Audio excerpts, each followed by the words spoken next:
उदयनराजे भोसले यांचा शनिवारचा म्हणजेच उद्याचा कराडचा दौरा रद्द झालेला आहे। उदयनराजे यांचा हा दौरा अचानकपणे रद्द झाला, त्यामुळे काहीशी खळबळजनक अशी परिस्थिती निर्माण झालेली आहे।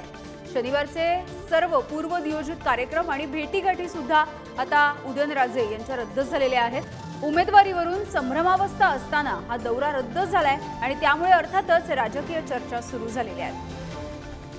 शेखर पाटील आमचे प्रतिनिधी आपल्या सोबत जोडले गेलेले आहेत। ते शेखर, उद्याचा हा जो दौरा होता तो अचानकपणे रद्द झाल्याचं कळतंय, काही कारण कळू शकलंय का?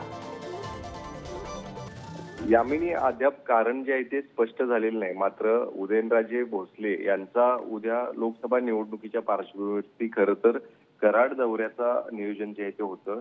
सकाळी 9 वाजता स्वर्गीय यशवंतराव चव्हाण यांच्या समाधीला ते अभिवादन करणार होते। त्यानंतर भाजपच्या वर्धापन दिनाचा एक कार्यक्रम देखील होता ढेबेवाडीमध्ये आणि त्यानंतर मलकापूर इथं अनेकांची गाठीभेटी होणार होत्या आणि 12 वाजता पत्रकार परिषद सुद्धा ते घेणार होते। त्या संपूर्ण दौऱ्याच्या पार्श्वभूमीवरती ते कराड आणि सैदापूर येथील मान्यवरांची देखील काही भेटीगाठी देखील होणार होत्या। मात्र या सगळ्या भेटीगाठी आणि हा पूर्ण दौराच जो आहे तो त्यांनी रद्द केलाय। या एकीकडेच त्यांच्या उमेदवारीवरून अद्यापही संभ्रमावस्था आहे।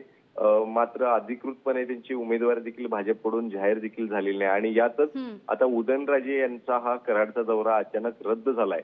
यानंतर मात्र आता खळबळ माजली। त्यामुळे नेमका हा दौरा का रद्द झालेला आहे हे अद्याप स्पष्ट झालं नसलं तरी या दौरा रद्दच्या चर्चेची आता संपूर्ण कराडसह महाराष्ट्रात चर्चा सुरू आहे।